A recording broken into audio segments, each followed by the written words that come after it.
Welcome to গোপার আপু anime. অনেক বছর আগে একটি ৯ লেশ বিশিষ্ট শিয়াল আত্মা কোনোহর গ্রামে আক্রমণ চালায়। গ্রামপ্রধান হোকাগে নিজের জীবন বিসর্জন দিয়ে সেই দানবকে এক নবজাতক ছেলের শরীরে সিল করে গ্রামটিকে রক্ষা করেন। সেই ছেলেটি হচ্ছে নারুটো উজুমাকি, যে বড় হয়ে ওঠে এক বিদ্রোহী ও দুষ্টুমি করা ছেলেতে, যাকে পাতার মধ্যে লুকানো গ্রাম কোনোহয় প্রায় সবাই ঘৃণা করে, শুধুমাত্র তার প্রশিক্ষক ইরুকা ছাড়া, যদিও তিনিও প্রায়শই নারুটোর ওপর চেঁচিয়ে ওঠেন। নারুটো বারবার তার নিনজা একাডেমির গ্র্যাজুয়েশন পরীক্ষা ফেল করে। এক রাতে চূড়ান্ত হতাশায় ডুবে থাকা অবস্থায় এক শিক্ষক মিজুকি তাকে মিথ্যা আশ্বাস দিয়ে একটি নিষিদ্ধ স্ক্রোল চুরি করতে পাঠায়। বলে, যদি সে স্ক্রোলের একটি জুৎসু করতে পারে তবে সে নিনজা হতে পারবে। আসলে মিজুকি নিজেই সেই স্ক্রোল চায়। পরে যখন ইরুকা নারুটোকে খুঁজে পায়, তখন মিজুকি তাকে জানিয়ে দেয় যে নারুটোর ভেতরেই সিল করা আছে সেই ৯ লেশ বিশিষ্ট শিয়াল, যে ১২ বছর আগে গ্রাম ধ্বংস করেছিল এবং ইরুকার মা বাবাকে হত্যা করেছিল। নারুটো এই খবরে ভেঙে পড়ে, কিন্তু যখন সে ইরুকাকে তার পক্ষ নিয়ে দাঁড়াতে দেখে তখন সাহস সঞ্চয় করে। নিষিদ্ধ মাল্টি শ্যাডো ক্লোন জুৎসু ব্যবহার করে মিজুকিকে নির্মমভাবে পরাজিত করে। ইরুকা তখন তাকে জানায় সে তাকে একাডেমি থেকে গ্র্যাজুয়েট হতে দেবে। তৃতীয় হোকাগের নাতি কোনোহামারু, যে নিজেকে নারুটোর প্রতিদ্বন্দ্বী ঘোষণা করে, কারণ দুজনেরই স্বপ্ন একদিন হোকাগে হওয়া। নিনজা একাডেমির গ্র্যাজুয়েশনের দিনে নতুন জেনিনদের ৩ জন করে দলে ভাগ করে তাদের জোনিন শিক্ষকদের সঙ্গে মিশনে পাঠানো হয়। নারুটোকে রাখা হয় এক স্কোয়াডে, তার ক্র্যাশ, সাকুরা হারুনো এবং প্রতিদ্বন্দ্বী সাসকে উচিহারের সঙ্গে। এবং এটা স্পষ্ট যে এদের রসায়ন এখনও ঠিকঠাক জমেনি। এরপর তারা দেখা করে তাদের শিক্ষক জোনিন তাতাশি হাতাকের সঙ্গে, এবং সবাই তাদের ভবিষ্যতের স্বপ্ন শেয়ার করে। কেউ আশাবাদী, কেউ গম্ভীর। নারুটো চায় হোকাগে হতে, সাসকে চায় কাউকে হত্যা করে নিজের ক্ল্যান পুনরুদ্ধার করতে, আর সাকুরার স্বপ্ন সে শুধু সাসকেকে পছন্দ করে।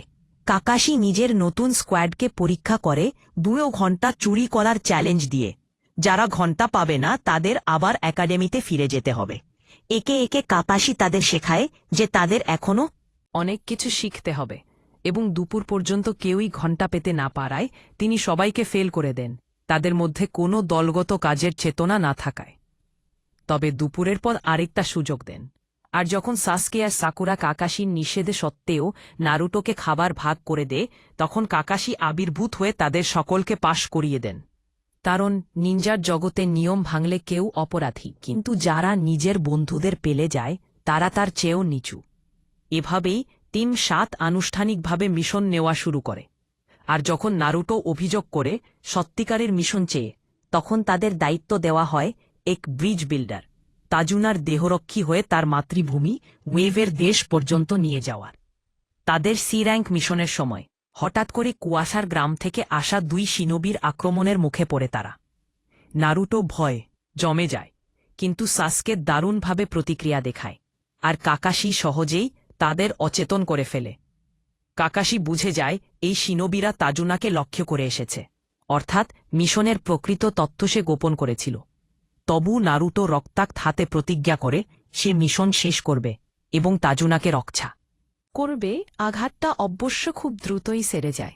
ওয়েভের দেশে ঢোকার পর তাজুনা জানায় সে পৃথিবীর অন্যতম ধনী ব্যক্তি, গাটোর টার্গেট হয়েছে, যে এই অঞ্চলের জাহাজ চলাচল ও সম্পদের ওপর আধিপত্য ধরে রেখেছে, এবং তাজুনার ব্রিজ নির্মাণ তার ব্যবসায় হুমকি হয়ে দাঁড়িয়েছে।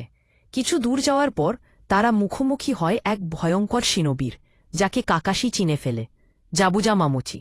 কুয়াশার ভয়ঙ্কর এক রূপ নিনজা, যাকে বলা হয় ডেমন অফ দ্য মিস্ট।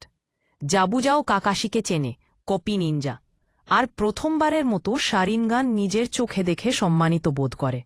শারিনগান এক বিশেষ দৃষ্টিজুৎসু, যা শুধুমাত্র উচিহা ক্ল্যানের সদস্যদের মধ্যে সীমিত। তাহলে কাকাশির চোখে এটা কিভাবে? এই প্রশ্নের উত্তর পেতে অনেক দেরি হবে। প্রথমে মনে হয় কাকাশি জাবুজাকে ছাপিয়ে গেছে, কিন্তু জাবুজা পাল্টা চাল দিয়ে কাকাশিকে বন্দি করে ফেলে তার ওয়াটার প্রিজন জুৎসুতে, এবং তার ওয়াটার ক্লোন পাঠায় বাকি দলটাকে শেষ করতে। কাকাশি পালাতে বললেও সাসকে বোঝে বাঁচার একমাত্র উপায় হল কাকাশিকে মুক্ত করা। আর এবার নারুটো সাহস খুঁজে পায়। সাসকে ও নারুটো একসঙ্গে পরিকল্পনা করে জাবুজাকে ঠকিয়ে তার জলকারাগার ভাঙতে বাধ্য করে। কাকাশি মুক্ত হতে শারিনগানের পূর্ণশক্তি কাজে লাগায়, যেন ভবিষ্যৎ পড়তে পারছে এমন দক্ষতায় জাবুজাকে তার নিজস্ব কৌশলেই ধরাশায়ী করে ফেলে।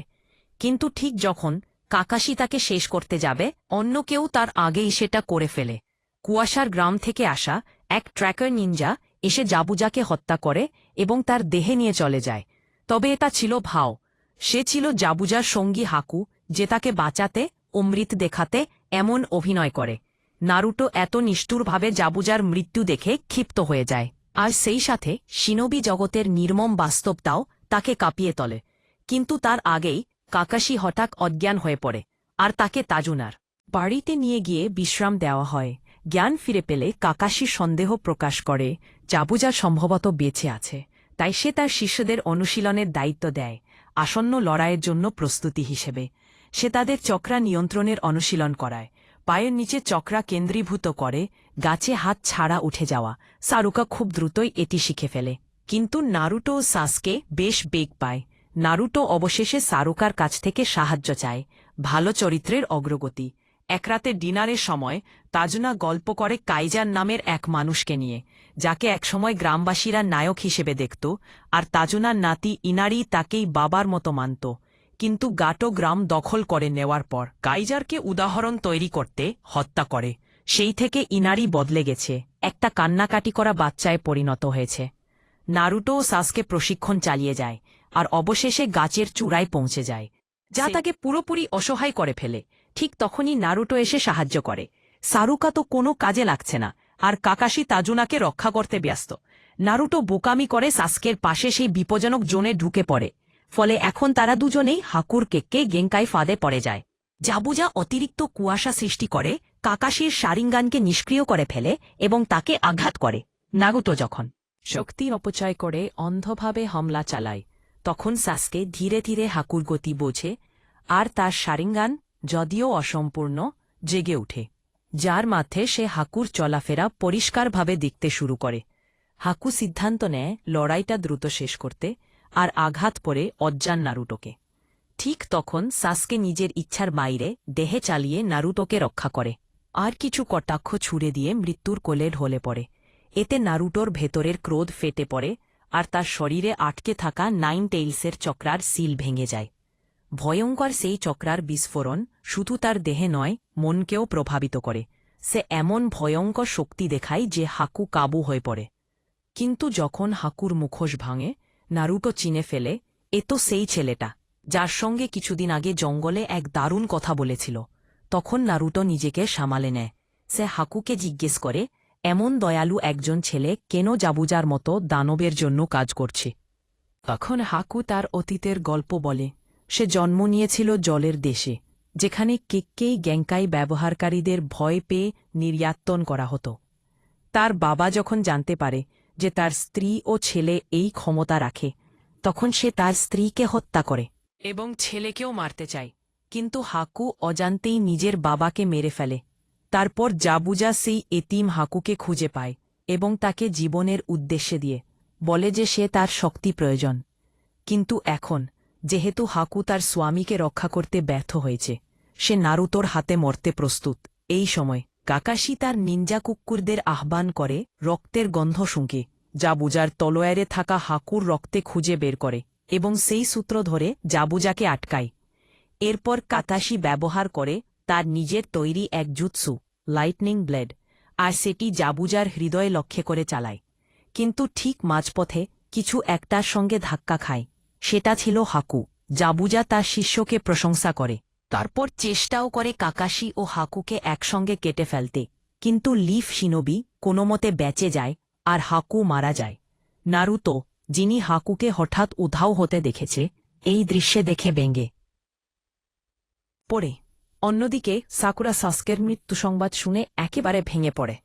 কাকাশি জাবুজার দুই হাত একেবারে অকার্যকর করে দেয়। ঠিক তখনই গাটো তার একদল গুন্ডা নিয়ে হাজির হয়, আর ব্যবসায়ী হাকুর মৃতদেহকে অসম্মান করে।